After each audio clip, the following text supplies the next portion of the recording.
Our Fiber Talk guest this week is Carolyn Manning of Carolyn Manning Designs. The show is sponsored by Avlia Folk Embroidery and Sassy Jack's Stitchery.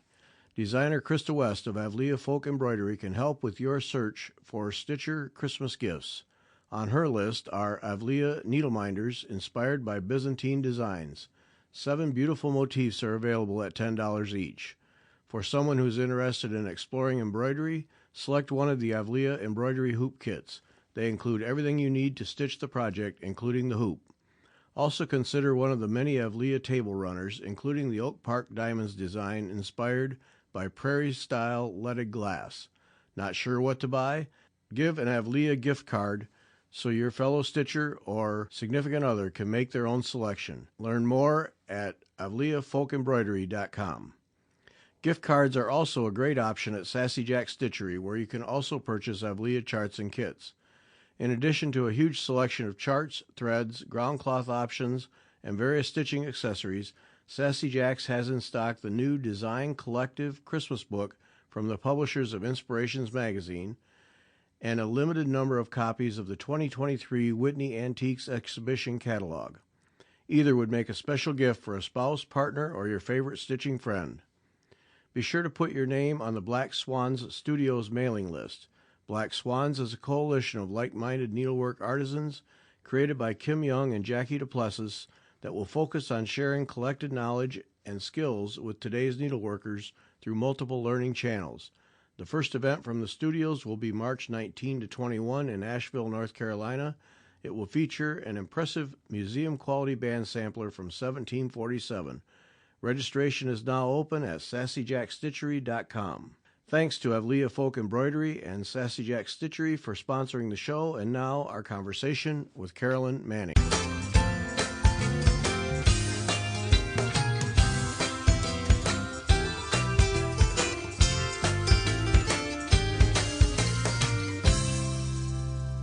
Welcome back. I'm Gary Parr, and you are listening to Fiber Talk, the twice-weekly podcast for needlework artists. Artist this week from Carolyn Manning Designs, Carolyn Manning. Carolyn, welcome.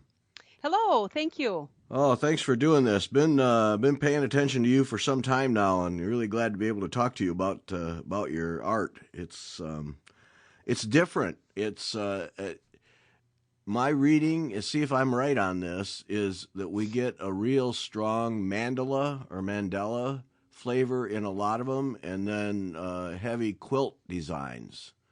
Correct. Yep. I actually started out doing a lot of magazine work, and back then it was a lot of more of a caricature. I did a lot of snowmen and those kinds of things, and somewhere along the line things kind of evolved. And I do a lot of actual fabric design and some quilting on the side, so that's kind of where the quilting aspect of it came from. Uh-huh. And I really like to work symmetrical myself, so I think that's kind of where the mandala thing got pulled in to the designing as well. Yeah, all right. That's because I love the symmetry. That's what attracts me is the because that just works in my mind. I hate things that are out of whack, so I don't hate them, but I'd rather have. I know what you mean. Yeah, the balance has to be there. Yeah. So designing fabrics, that's a quite different world. You still do that?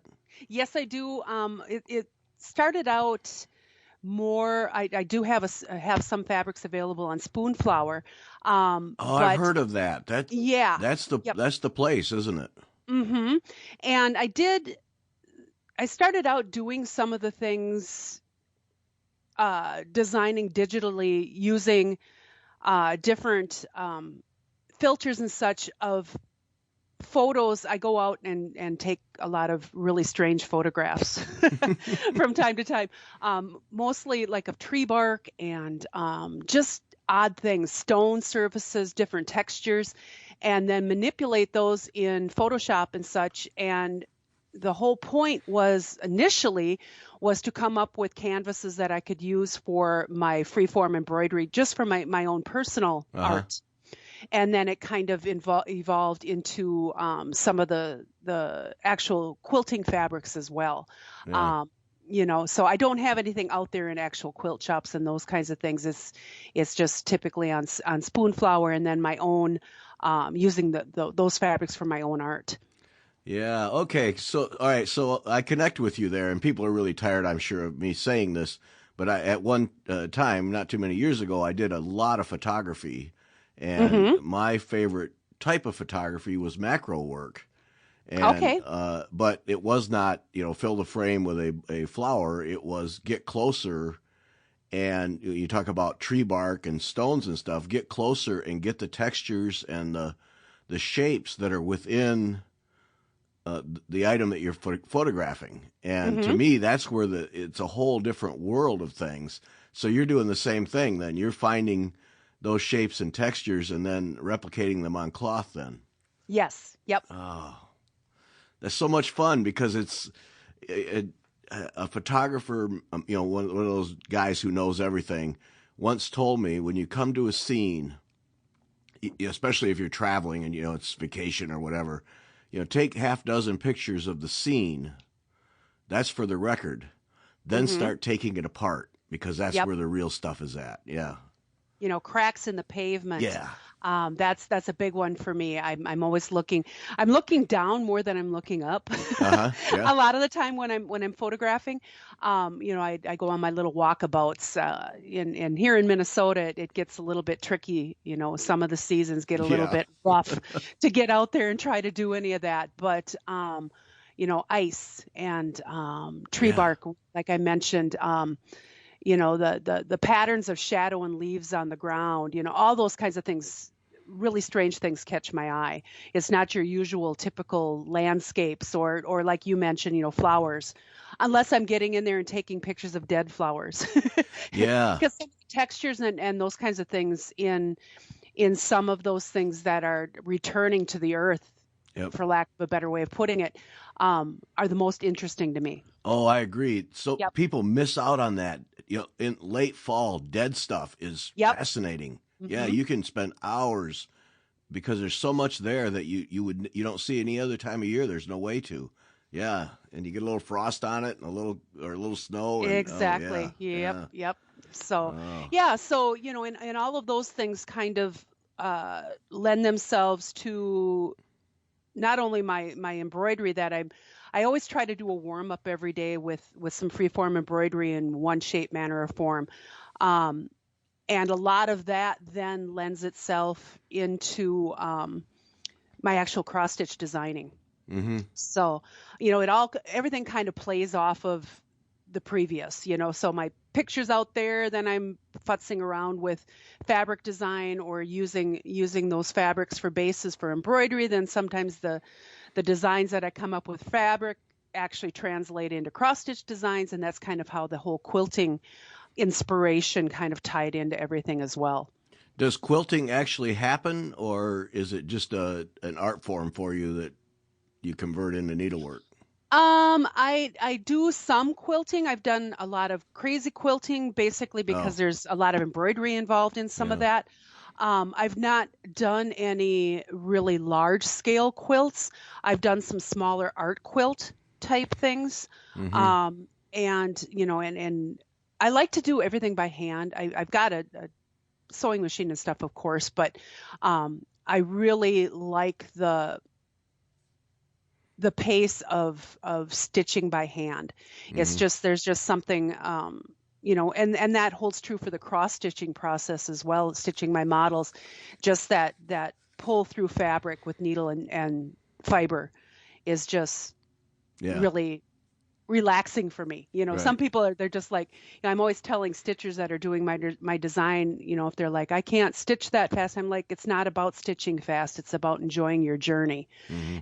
and just really paying attention to how things are developing within the piece. And I think that with the symmetrical designs as well, back to that, as we were talking about before, I think, and I've been told that my designs, especially with the symmetry, it's just very relaxing for people because they know what's coming up. They don't have to keep referring to the Right. pattern. They Mm-hmm. can just really kind of dive into the project and enjoy it. Yeah. versus, all that sprinkling of colors and all of that. And that has its place. And there's definitely people that do enjoy that kind of stitching as well. But I've kind of found my niche with people and with this style of designing. Yeah, well, we've done shows about meditative stitching, and Mm-hmm. that very factor in a design, in that you can just sit down and move needle and thread, and the chart really can just sit off to the side because you know what to do and where to put it. Mm-hmm. And if there's a color change, it's the same shape but a different color, and yeah, it is. It's relaxing. The heart rate slows. The Yep. blood And pressure that's the goes whole down. point. That's the whole point of Yeah. handwork to me anyhow, is being able to really just dive into a project and just enjoy it instead of stressing yourself out, because that it shouldn't be stressful. Right, right. Yep. It's interesting to me that you start out with some embroidery, and that you do a lot of hand surface embroidery, but then your designs are just about all cross stitch. Mm-hmm. How does that split in your head? Is it the embroidery has got a freer thing to it that allows you to enjoy it more, or how does that work? Um, I have always loved to embroider. My grandmother taught me how to embroider. The cross Okay. stitching I kind of picked up on my own. I've always been a cross stitcher. Um, but as far as the designing part of it, um, I I just have always been dabbling in one form of art or another. So I've always been sketching, always been drawing, always been painting, doing something. And the cross stitching kind of started just kind of as a little side thing here. My mother and I, my mom is a real big artist too, but she's more of the painting and all those kinds of things. We used to do craft shows together. And I used to make greeting cards. And I Uh, was doing cross stitch off on the side just for my own, picking up patterns here or there. And my mom did gift bags, and then we coordinated the cards with the gift bags. Well, then I was I was on a cross stitch board, chat board. I don't even remember where. I mean, we're looking at 20 plus years ago now. Um, and back in the heyday of cross stitch. Yeah. back when we still were using floppy disks to Yeah, save there you everything. go. Okay. And internet was still dial up and all that fun stuff. But there was a question posed about making your own designs. And somewhere, and then I don't even remember what magazine it was for sure. But there was a floppy disk version of, I think it was called Digistitch was the name of the program. It was one of the first charting programs that were out there. And I ordered it.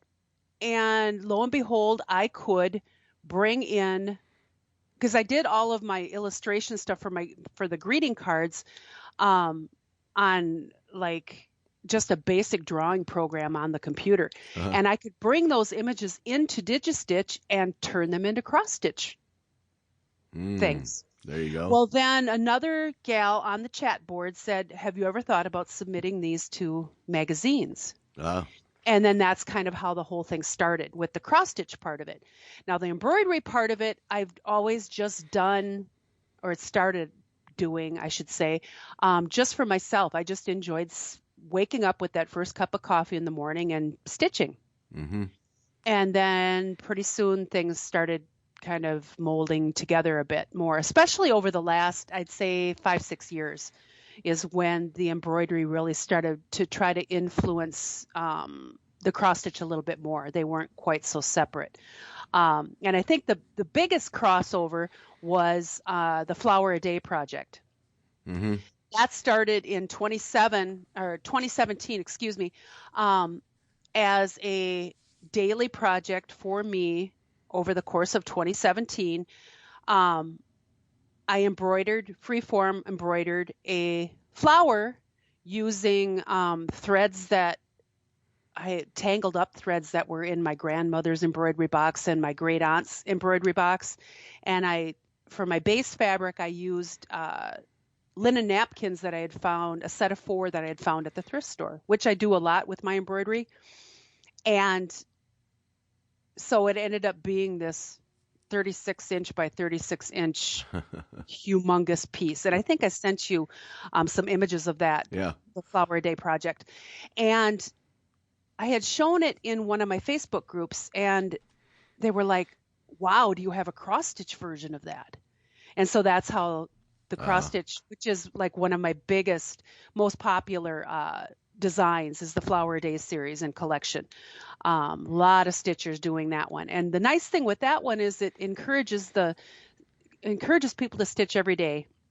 And you can use whatever you want to use. Mm-hmm. So if you've got one of those cookie tins of tangled up threads that you're wondering what you're going to do with, you can't mess it up, because, it's whatever colors you're drawn to. Because that's what I did with the embroidery piece, is I just opened up my cookie tin every day and went, I think I want to stitch with this. And so once I got a length of yellow untangled from everything else, then There's a therapy stitched. in its own right. Yeah, Huh?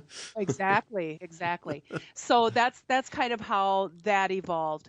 And some of my like embroidered floral pieces and the bouquets and stuff like that, all came from things that I had done with my daily embroidery. Oh, okay. All right. Yep. So it's feeding the cross stitch to some degree, but still separate as a Correct. as Yep. a Carolyn thing that you just do for you. Yes. Yep. And Yeah. I give some of those things away as gifts, and have actually started to keep some things for myself. Usually they either go into a trunk of some sort, or, and then I dig through it come Christmas time and go, oh, I could make a pillow for so-and-so with this, or I could do this with whatever piece. So, yeah. So I look at my embroidery a lot of times as my warm up to the day, just my kind of my me time, sit and kind of get my thoughts together as far as what I might want to do. And then in looking at it and working through it, I'm going, oh, that might translate nice into whatever cross stitch design piece I might be working on. So now, I've heard of people starting their day off with stitching, but it's because they want to work on a project and want to make sure they at least get a few stitches in during the day. But this is carrying a much more important element for your day. For you, it gets you oriented. Yes, definitely. And That's I've been interesting. doing the cross stitch designing for, let's see, my first magazine piece, which was very, very sad for me, because it was in 1999, and it was a piece that I actually stitched the model for Better Homes and Garden, I believe. I'm not sure if that's the exact publication, but it never made the magazine. Oh. And kind of ended up on the cutting room floor, so to speak. Yep. But then because they made some changes with the issue and all that, but they kept it, and then it came out later. It was Ghosts, I believe, and then I did a skating snowman or something for another one of their publications, and that was in early 2000. And I did just magazine publication, a lot of magazine work for those first 5-6 years, and then I got picked up by a couple of distributors in 2004. Mm-hmm. And then that's when I actually started doing designs for wholesale distributors. And then they went to the shops from there. Yeah. So yeah. Now your designs wholesale, and you sell them off of your website? Yes. The wholesale, they take care of the shops, and I used to send out print copies too. That was an option on my website until COVID hit. Mm-hmm. And then it was just too much for me to think about making trips. We're on lockdown. I really did not want to make trips up to the post office and stuff like that too. So, and I wanted to support shops to help them get through the whole pandemic as well. So I just converted to just PDFs on my website now. Yeah. And it's been that way since 2000 or excuse me, 2020. Yeah. So the shops carry all my print stuff, and the website is just PDFs now at this point. Right. Yeah. Yeah. It'll be interesting in 4 or 5 years to see what happened to us during the pandemic, how much of it is still in place, or if there's a reversion, Mm-hmm. or just how it changed stitching, because the downloadable PDFs are pretty prevalent these days. And then you go to your shop or wherever Mm-hmm. and get your thread and your ground cloth. How much of that will hold, or will people want to get back to getting the print versions? But then, from your perspective, putting something together and sending it to a printer and storing it and shipping, not for a lot of people, no, thank you. Right. Yeah. And I would say right now the stitchers that are working my designs, it's split pretty well down the middle. As far as those that are looking for print, because my orders from my distributors, um, as far as getting print copies, uh, are pretty close to what I'm selling as far as PDFs. Oh, interesting. There's still, that generation that Yeah. likes to work from the paper copy. Yep. And I'll continue to do. I really pride myself in putting out designs that can reach everybody, whether they're really into the technology and are using Pattern Keeper or whatever Right. other means, or if they are the ones that like to, we have people that get the PDFs and are printing out the PDFs. They don't even use a Pattern Keeper. They just like the immediacy of the PDF. Mm-hmm. Yeah. and getting it right away instead of having to wait by the mail, kind Right. of thing. So, yeah. So, No, that's what I mean about how it will shake out, because you do have a generational thing where older people want the paper, want the printed thing. Young people want it on screen. They don't want to deal with paper anywhere. right. And I'm sure there's a transitional group of people that want one, the other, or both, but will still print it out and mark it up. And Yep. it's just going to be interesting to see how it all plays out, because it will. And then it changes the game. And of course, ecologically, do we really need to have all that paper? I don't know. Yeah. Right. Yeah. And that's kind of for me too, because I'm very big into the environment and those kinds of things too. So being able to do the PDF form makes my little heart happy. Mm-hmm. But I also still see where a lot of shops are needing the print copy as well. Right. So. Right. Yeah, and we've had discussions, shops setting up computers, and you go in and you find your pattern, you download it, you print it, and then we'll help you kit it up as a way to still offer those PDFs that people want. But then as a shop, right there, you can turn around and get your thing kitted up. So that I've at least a couple of shops looking at that kind of an approach. That's interesting. Yeah. I hadn't heard that before. Very Yeah. interesting. Charge a little bit more or a little bit less, or whatever it is. Because when you look at it from a shop perspective, maybe that's some shelf space. You can carry another line of thread. Correct. Yep. And there's nothing wrong with that. Oh, definitely, definitely. Yeah. So do you have a formal art background, or is this all just genetic and mom and grandma? When I finished high school back long time ago, I actually started school in art, studio art, and worked through about 2.5 years of my degree in that, with areas of concentration in ceramics and painting.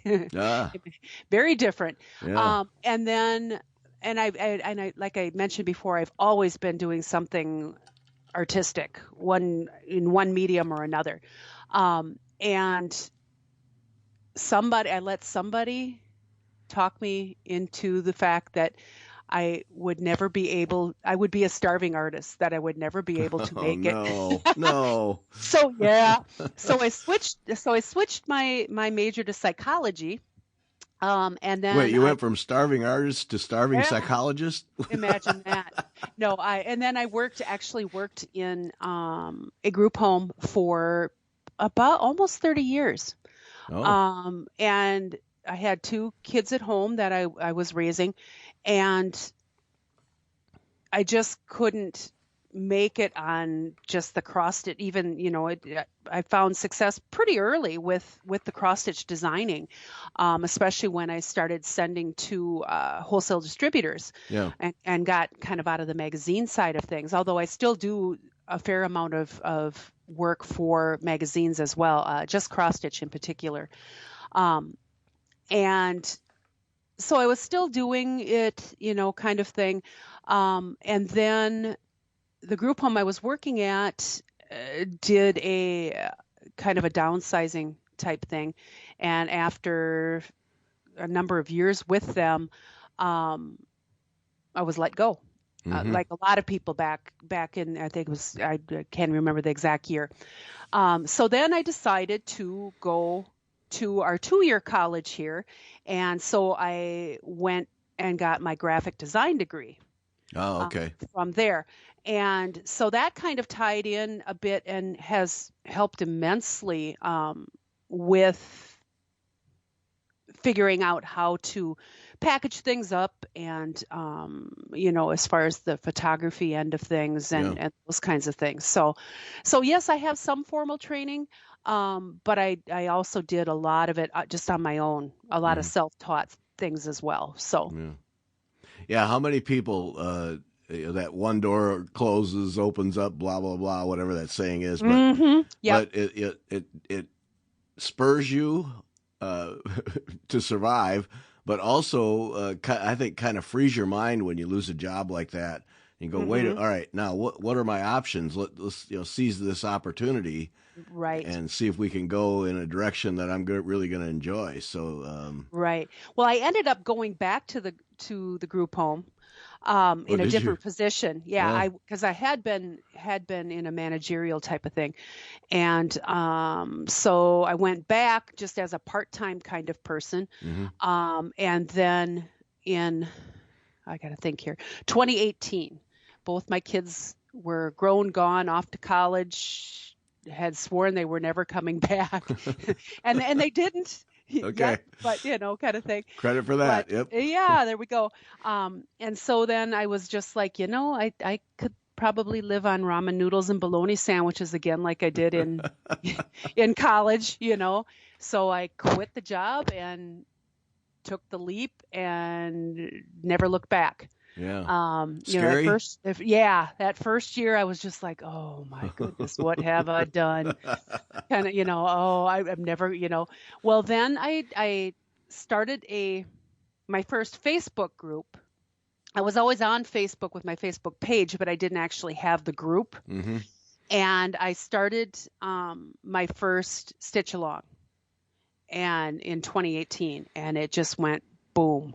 Wow. It was just it just to the point where I'm like, I've got family going, you really should take a couple of days off, because I'm like answering emails at Thanksgiving, Oh kind of thing. no. Oh And no. it's just like, well, I pride myself in my customer service and being prompt and answering questions, because I want people to enjoy their projects. Sure. And and I know, sitting there waiting for some kind of a response as far as whether or not there's an error in this chart, or can I do this, or do you care if I switch colors? I'm always just so like humbled by stitchers that worry so much about if I'm going to like go, well, why did they have to change that purple to Yeah. blue, or Yeah. something like that. And it's like, it's your project, make it your project, kind of thing. So I'm kind of getting off track here, but No, that's all right. Well, but that's interesting too, because if you think about it, uh, email on Thanksgiving, that's when your customers have the free time to enjoy hmm the stitching, and if you're holding them up, your lack of response holds them up. Then they might get frustrated. So yeah, there is a kind of a pressure to allow them to well, keep going. Yeah. and it takes me a whole 5 minutes to kick an email back. Right. Right. There's going to be sometimes when I'm away, but I try to get back to people as quickly as I can, with those kinds of things, because I appreciate the eagerness. If they Right. took the time to drop me an email about this, it's my responsibility to get back to them as timely as I possibly can. So. Yeah. But still, Mom, take a couple days off. Yeah. Yeah. So, but that this is all I do now, so Right.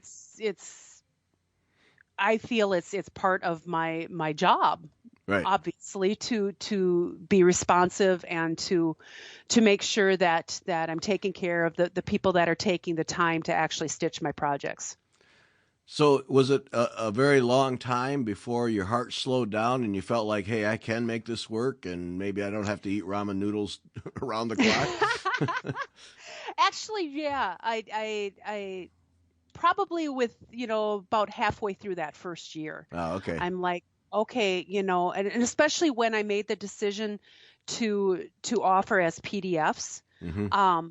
because then, as much as stitchers were getting the PDFs because they wanted that instant gratification of getting that pattern in their hands, I was getting paid for them right away as That well. helps. So that helps, because otherwise, like the wholesale distributors, my payment from them was coming like within those first 5 days of the beginning of the month. Mm-hmm. So you're sitting there going, oh, okay, am I going to sell enough Yep. print copy to be able to make it? That's where the biggest stressor was, I think, for me with that is are people really picking up my designs? Because you have no way of knowing, Yeah. until that report comes at the end of the month, from the distributors. Right. Now with the PDFs, it's like I get an email right away saying, yeah, you have a sale, so Right. that really helped and kind of encouraged me to do a little bit more. So Yeah. yeah. Yeah. The old Sally Field Oscar thing. You actually like me. Yeah. Yeah, exactly. Yep. And then the response to the actual stitch along and to the Facebook group, Mm-hmm. I started to see the numbers growing of, even if they weren't necessarily picking out a pattern right away that they wanted to dive into, they were interested. Yeah. And that kind of encouraged me to get a little more creative and to find patterns, because I definitely have the group of people that are stitching my more whimsical things, and then you have the group that are more interested in the full coverage and the quilt designs and the samplers, Mm-hmm. and those kinds of things. So as you might have noticed if you've looked at my website, obviously, I've got a lot of different collections. Yes. Yes, you do. Yeah. Oh, And yeah. that's Oh, yeah. I because I'm looked. always trying to find something that so that there's something that that appeals to everybody. Mm-hmm. So when you once you go full time and say, all right, I'm going to put myself in the situation here. What does that do for you as an artist? Does that free you up to unload a bunch of designs from your mind, or does it free you up to now start to create where before it was one here, one there? What happened there? I think what helps me the most, where the whole creative process is going, is the fact that a lot of my designs, once I have my template, I can pull colors and dig in, and like with the shooting stars, for example, those all come from one basic template. And then I just go in and plug in different colors and see what pops up right away. And then I go in and refine it. Yeah. So, I've had a lot of people go, "Oh my God, you just kicked out 5 designs," and it's like, but once I get in and I'm able to take a look at how the colors are coming together, and then the fact that it's symmetrical, and then I can, okay, if I combine these two shapes, I have a whole different shape. And then, so it just kind of morphs. Right. Well, I And enjoyed that. I enjoyed that looking at your work because yeah, you'll establish a basic design and then it's mhm. fun to watch you explore it. Well, and I also am always open to what stitchers want with that too. Like I've had requests of, I have uh, a grandmother who really, really likes this. Um, would you ever think about doing something with this color palette? Yeah.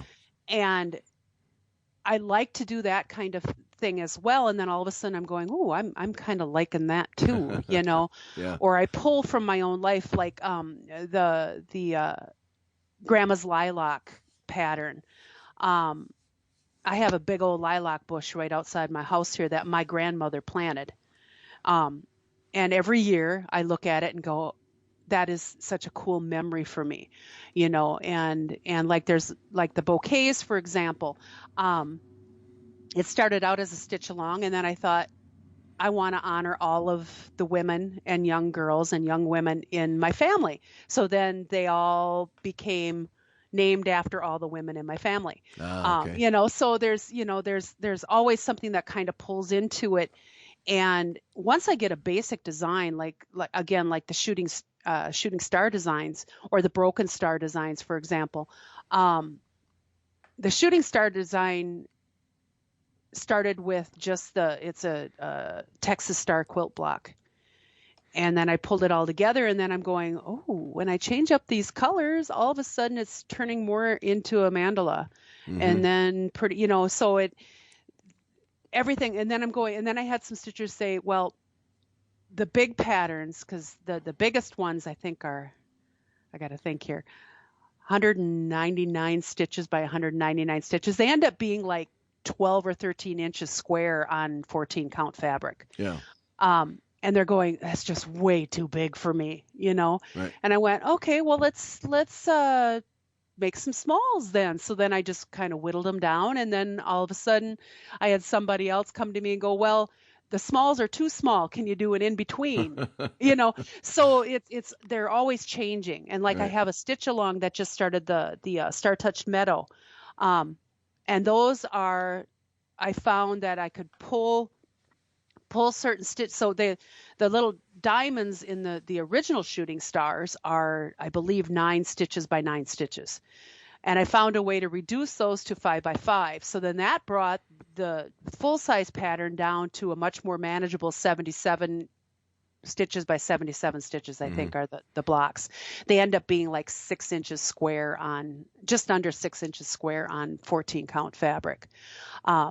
So, and that stitch along just got going, but that stitch along was, somebody requested it. They're like, we would love to see a reduced size shooting star stitch along. Yeah. So each of those blocks, and we just got started November 1st with that, with the November block, which is based on the colors of the chrysanthemum, because that's November's flower. Okay. So each month the colors will be based on the flower for that particular month. Yeah. So Now, yeah. responding to people like that and adjusting your designs and sizes and so on, do you still feel like you're able to stay true to your art with your designs, yet satisfy that? Or are you torn at times? Well, wait a minute, I want to do this because this is what my art says. I think I think I'm okay with it, because it's usually requests based on my first original design. Oh, okay. So I've kind of gotten that feeling of, okay, I've accomplished this with this. These are my colors. This is I like how it's laying out, and and the requests usually are just to make things more manageable for people, which I'm always fine with, because I've got the group that really does love the ginormous designs. Yeah. But I also can respect the fact that, they might have scraps of fabric that would work better. I'm always thinking about doing things in ways so that everybody can also manage the cost, because it's not a cheap hobby, Right. you know. So I want people to be able to use up what threads they might have on hand, you know, and might want to request if they change a color, or if they need something that's smaller. Or some of the older stitchers that I have, they're like, my old eyes just don't work well Mm-hmm. enough for a great big pattern like this. And I'm like, I can respect that, because my eyes are getting old too. So, you know, so I really feel like it's all right to be making those changes, because I've already kind of put out the initial Yeah. design. And so now, and it's actually kind of a challenge for me too, to find a way to tweak the original design to appeal to other stitchers as Mm-hmm. well. So Okay, so basically you got the art out of your head and out of your system, yes. and Hmm. now it's all right. How many different ways can people come to enjoy that piece? Right, Yeah. Okay. exactly. Yep. You Yeah. know, and I want it to be something that anybody that would want to stitch something like that design can do it, and do it comfortably, and do it so they're not stressing themselves out at all with it either. You know, if they're looking at the large shooting star design, they're going, oh, I really, really love this, but I'm so intimidated by it, Yeah.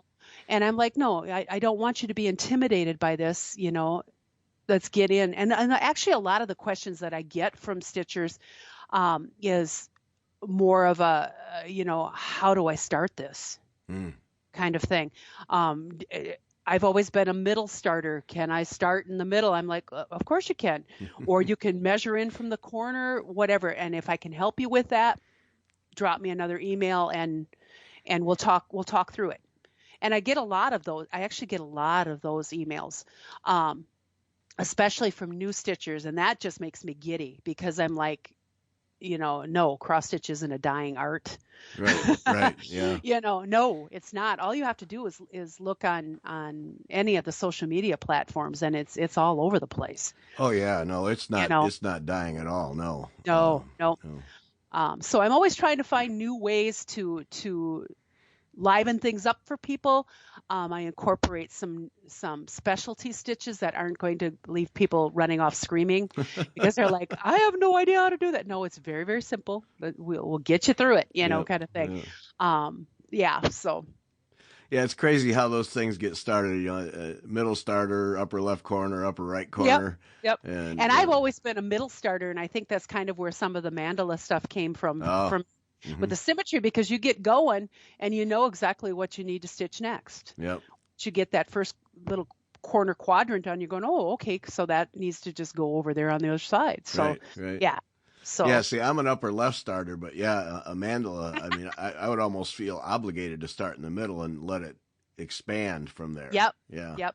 And that's what a lot of stitchers do. And like a lot of my designs have kind of like an outline framework, Hmm. especially like the stained glass ones.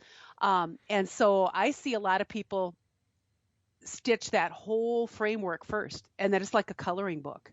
And then they can just relax and find their color that they need to fill in those blocks with, and then they just sit and stitch, Let her go. Yeah. without having to refer to the pattern every other stitch. Yep. So what is your as a full-time designer? What is your day like? Do you keep a structure to it, or do you let it just? I I mean, try. I know the administrative stuff just got to get old after a while, but yeah, how does that work so that you can still have enough time to create? Well, my entire downstairs of this big old house that I have, my house is 110 years old, I think, give or take. I've got enough room upstairs for a studio, but I just can't be bothered to keep going up and down the stairs at this point. So my whole dining room, when there's nobody around here, is covered with stuff. And I have a big old stitching chair with a table next to that. So I try to stick to my daily planner as much as I can. However, there's always that you get up to get a cup of coffee and then you do the dishes kind of dilemma, Right. or you go out and get the mail and go, oh, I should really switch to the laundry dilemma. So there's that discipline kind of thing from working at home, and making this your full-time career. I've gotten better at it. The winter months are a lot easier for me because I'm not tempted to be outside putzing around in the garden, which has its place too, because I sketch when I'm outside a lot of times. But I try to start out my morning by hopping on the computer and answering any emails, maybe starting to putz around with a couple of designs. I've got several different programs, charting programs, and then I always block out a few hours to stitch. A lot of it depends on what I'm doing. I've got certain ones that I actually stitch the model for, and others that I just have my mock-up kind of thing. So it just kind of depends on what I'm currently working on as far as how much time I devote to being on the computer versus sitting and doing some stitching. So I listen to a lot of podcasts while I'm stitching, and that helps a lot too. And my son got me into audiobooks, so I do a lot of that. Yeah. Or reruns that I can just listen to while I'm stitching, kind of thing. But my days usually are split pretty much between half and half between administrative and designing stuff versus sitting and actually getting some stitching done. And like I mentioned before, I usually start my day with my cup of coffee and some kind of daily work, be it a quilting project or my embroidery. More often than not, it's my embroidery that I'm doing things with. Yeah, when my wife and I started working at home, because we work, I'm a magazine editor, and so we work together. She does editorial production for us. And when we first started working at home, we found ourselves working long days and through the weekend. And we had to have, at one point, we had to kind of have a meeting with ourselves and say, look, at 5 or 6 o'clock at night, we're stopping. And on Friday night, that's it till Monday. And because it's real easy to have it just consume definitely. Definitely. And I'm here by myself. So, you got nobody to stop you. No, other than, if my sister calls or one of the kids messages me or something, and they're like, you're still working. I'm just like, but I don't consider it as work. Yeah. The sitting and the stitching and working on that kind of stuff, I'm sometimes doing until 11, 12 o'clock at night, just because I enjoy it. Mm-hmm. The administrative part, I've gotten better about shutting her down at 5, 6 o'clock at night and just saying, okay, I'm done. I'm not answering any emails or anything like that, and part of the problem is I've got stitchers all over the world. So my phone is by my bed, and I'll get up at 3 o'clock in the morning or whatever kind of thing, to make that little trip to the little girl's room. Right. Oh, don't look at the phone. No. I do that way too often. Then it's just like, and especially if it's a question about a pattern, and then I'll be laying there going, okay, no, go back to sleep. Yeah. We're not going to go and wake up your computer to figure this out. It can wait the next 4 hours till you get up, kind of thing. Oh, so man. I've gotten much better about that kind of thing. But as far as the actual stitching and the designing and those kinds of things, I'm always puttering around with something, because it's kind of my downtime.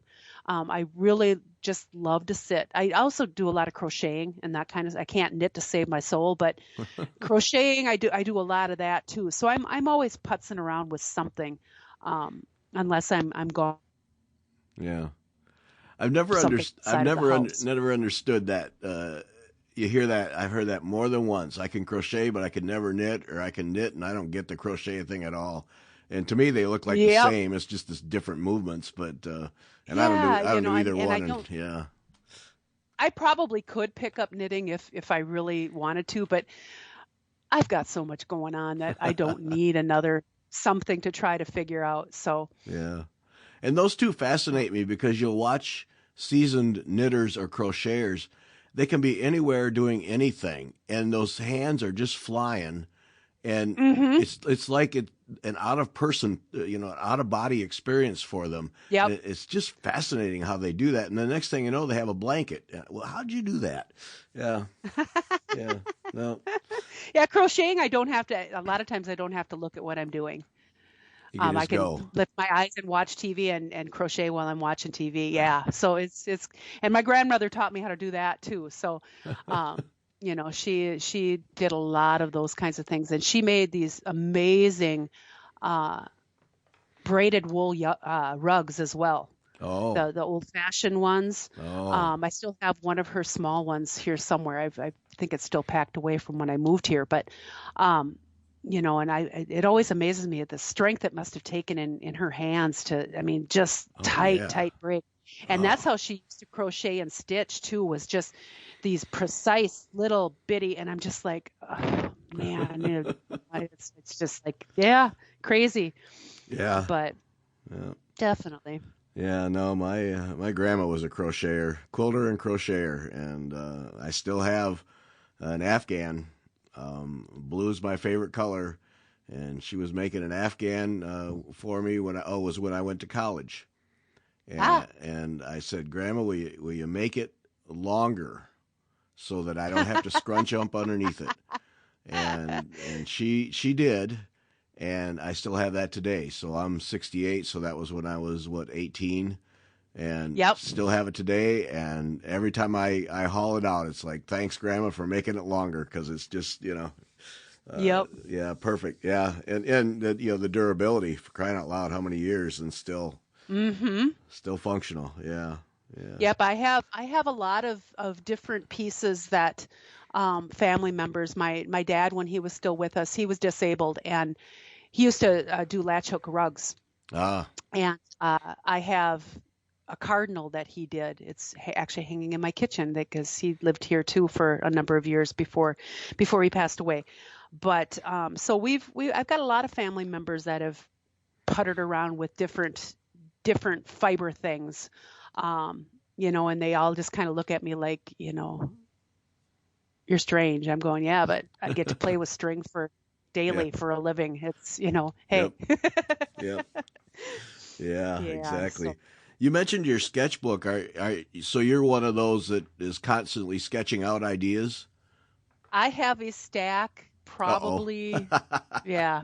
There's one in the bag that goes anywhere with me. There's one beside my bed. I can't tell you how many designs I have come up with in the middle of the night. I wake up and go, oh, I'm not going to remember this by morning. So I'll sit up and do a thumbnail real quick of something, and yeah, a lot of those, and a lot of my sketchbooks actually I've gotten as gifts from family members for Christmas and stuff. They're like, we always know what we can get you because you go through them like Yeah. you're crazy. Yeah, I'm always sketching something, or I can be in the restaurant and I'll pull out my sketchbook because I see a picture, or I Yeah. see a pattern, or something will come to me all of a sudden. I'm like, oh, that would be really, really cool. Hmm. Like I'll take pictures of backsplash tiles in bathrooms and or just the different patterns on wallpapers, and even linoleum tiles and things like that are always I'm always looking at that and doing quick sketches of Yeah. stuff. Yeah. Yeah. How does that work for you then? Are some of them immediate action, and then others just have to cook for a while? I'd probably say equal parts of both. Okay. A lot of time, leaning probably a little bit more towards, I can't wait to get home and see if I can't make this, Oh, turn this into something. I am always pulling stuff from my sketchbooks.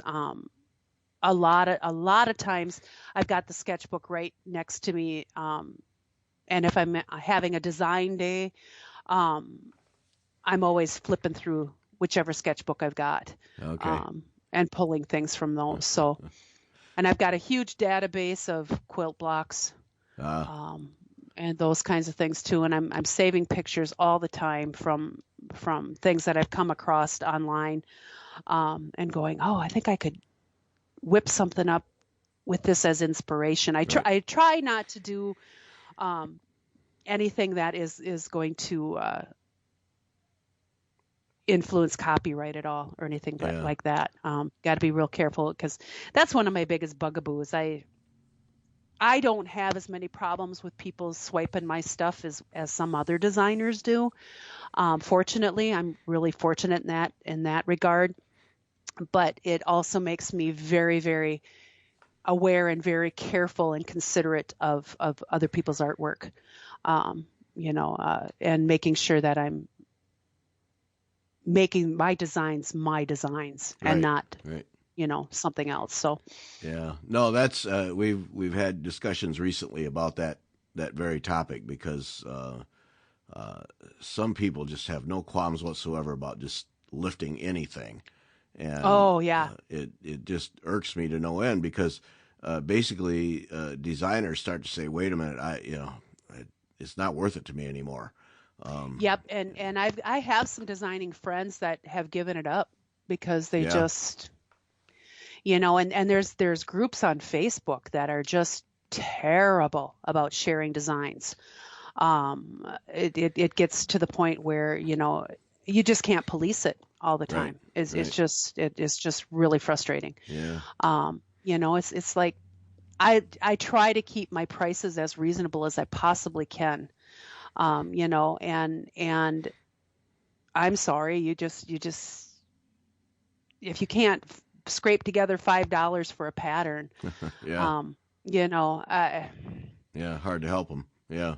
yeah, and they don't get it. It's just like, well, and I'm just like, this is how I pay my bills. Right. And print copy that go to, just to kind of get off on a little rant here, I'll make it short, I promise. No, ran away, because it needs to be talked about time and again, because people Yep. just don't understand what happens. The print copy, they're like, well, look at how many they've sold, but what they don't get is the fact that like with the print copies to my wholesalers, for example, an $8 pattern, I only get $4 for it. Right. When it goes to the wholesale, Right. or even less. And then you tack on print cost, Yep. I'm probably making $2 on a print pattern. Mm-hmm. PDFs, same thing. And I'm very, very lucky, because like I said, I've got very, very few problems with people violating the copyright, and printing multiple copies of a PDF. And you can put all the disclaimers you want on your website. If somebody's going to make multiple copies and violate, they're going to violate. Right. I can't keep track of it. But I do have a lot of stitchers that will message me and go, we found this on this, and a lot of times it's on a website that I can't get it taken down, Mm-hmm. like, somewhere overseas. Yeah. That kind of stuff. That's a huge problem. That's where the bulk of my copyright violations come from, is from that kind of thing. Another one, I'm going to throw it out there, Pinterest. Oh, yes, that cesspool. Oh. Horrible. Yeah. You've got people scanning pages, and then everything gets tacked to their additional people. And a lot of these guys don't even realize that they're violating copyright. They see it on Pinterest and go, "Ooh, it was a chart on Pinterest, therefore it's free." Yeah. No. And it's like, and so I have regular talks with people in my groups about the fact that just because you see something on Pinterest or on another website as being a free chart doesn't necessarily mean it's a free chart. Yeah. And do your due diligence and figure out if it's something that you should nab. And a lot of stitchers, the vast majority, for me anyhow, do come to me and say, we saw this snowman, or we saw this quilt that looks like your design, and it was on a free site, or this or that. So we just wanted to make sure that it's really free. And sometimes it is. Yeah. Sometimes it's something that I have put out there. But yeah, copyright is a big thing, and the violations. And I know of quite a few designers that it almost kept me from putting PDFs out there. Uh-huh. because I was concerned, but it didn't end up being as big of a concern as far as I know. Now I Yeah. know there's stuff out there that is a violation, but you can beat yourself up and try to get everything taken down, but sometimes it's just not worth Yeah. the energy um, to Yeah. do it, you know. Early on in this podcast, when I listed the links for artists at the end of the page for the podcast, I always tried to include the Pinterest link. Mm-hmm. And it wasn't very long at all before I just stopped that. And now I refuse to put a Pinterest link anywhere near any of the podcasts, just because that I am not going to encourage people to use Pinterest. It's just riddled with copyright violations Mm-hmm. and And trying to get them to take yeah, things down for you, it's they don't care. impossible. No, They it's don't care. impossible. No. I have tried. And I'm just going, I shouldn't have to fill out this great big long form and prove that this is my property, my intellectual Right. property, Right. every time I see a violation, because I can pull up a page on my computer and there's probably 15, 16 violations. Yeah. And I'm like, I just don't have time. I don't have time to Right. try to police that. And if they're not going to, it's just, all I can do is tell stitchers stay away. Yeah. Oh You yeah. know, It's from patterns. That aside, yeah, there's inspiration there. There's some great things on Pinterest, but they're just not managing the copyright the way they should. no. It's such a wild west. Yeah, I just Mm-hmm. refuse to have anything to do with it. And it's a great concept. It really is Mm-hmm. for, like you say, for inspiration. But no, it does much more damage than good, in my opinion. Not worth Right. it. Yeah. Right. Yeah. No. If they, I for a while I was into this whole, I was posting as Carolyn Manning Designs as a comment to some of these violations and saying, you do not have the right to put this pattern up here. It's mine. It's still for sale on my site. It's not a discontinued pattern or anything like that. Please take it down. And sometimes they do.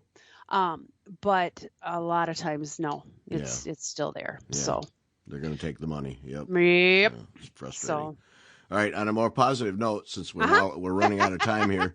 yeah. No, I mean, it's just essential that we talk about it all the time, because I think there is a portion of needlework people who do not understand that, just, I'll use the word ignorance. They just don't. They just don't understand. Right. And it's not their fault so you have to help them understand. But then there's the others that, you're not supposed to be doing this, and you know better. Right. And then it's the group that, here, I'll give you a copy. No, I'll get my own. No, Right. No, Yep. I'll buy my own, because that's not right. That's not legal. It's not legal, but legal is really separate. It's not right. Right. It's just not right. It's theft, and it's not right. And no, get your own copy. Right. And like you said, $5. Yeah, spring the $5 so that the designer keeps doing it. Mm-hmm. Yeah. And that's the thing I don't think that people always realize, is that you are cutting into the designer's way of living. I mean, Right. yeah, their paychecks, Right. it's yeah. So Well, and, right. and that's just it. When you talk about a $10 chart that you would buy in a store, and yeah, your sell price to a wholesaler is $5, and then you take printing and all those other things, and you're down to about $2 per copy. But then if you figure in your time and decades of commitment to design, Mm-hmm. you're really not making much off of that. Well, and I don't think people, I don't just, granted, I make a lot of patterns. Yeah. And it's easy for me to, but it's still very, very time intensive, because I need to go in, and I've got to do the design. Right. Then I've got to package up the chart. I've got to do the photography. I've got to do the cover work. I've got all of that. So, a design, even though I'm cranking a lot of them out, I don't want people to think that it's an hour's worth of work and I'm done. Right. It's Right. it's not, Yeah. so Yeah. that's what Never people need never to sit think about. down and calculate what you're making per hour. I You'll have, and oh, it makes don't. me cry, so I Don't. stopped doing it. So because Yeah. I genuinely love what I do. Right. And I feel so blessed and honored that I'm able to do this for a living. Yeah. Finally, I Right. never ever, I always dreamed of being a full-time artist, and I'm doing it. And I wish I would have started doing it back when I was 18, but cross stitch designing wasn't even on the radar for me at that Yeah. point, Yeah. you know. Yeah. So, No, it's yeah, I mean it's just an issue that needs to get constantly talked about. yep, It really does. definitely, Yeah. All right. definitely. So the positive thing Uh-huh. before we go away here, what do we got coming up? We got some new designs coming up. You got just started a stitch along. Yep, I just started the stitch along. I've got 2 more pieces that are coming out that will be joining Sweetheart and Serenity. I haven't named them yet, but one is done kind of in the antique blue colors, and it will be using the classic colorways threads, the same as Serenity and Sweetheart. And then there's a green and red, kind of a brick red piece. So there's 4 total in that series. So I've got those 2. I'm stitching the blue one right now. I've got what else do I have? I've got those coming up, and then I've got some smaller small designs, kind of Christmas ornament Oh, okay. kind of Uh-huh. designs coming out. And I think I might actually try to kick out a few snowmen. I haven't done those in a while, and I've had quite a few stitchers go, "Where'd the snowballs go?" So I might come up with something with that too. I'm playing around with some other quilt block ideas. I've got quite a few requests in for trying to do something with a Dresden plate block Mm, design. mm, So I'm doing that. I've got another backsplash kind of ah, Moroccan tile type thing uh-huh. that actually I've got it up right now on right next to the Skype window. I've got this pattern up. So I've got that coming up.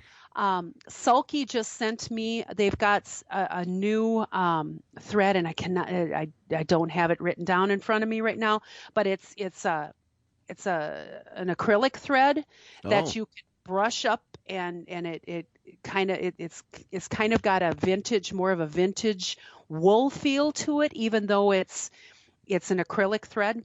that's Um, interesting. yeah, and it even they sent me the whole collection with it, all the threads, and it even has a little brush with it. So Really? Ah, so it kind of mimics, what is it, whisper that you can use for like Santa's beards right. Yeah. and that kind of thing, or animal fur.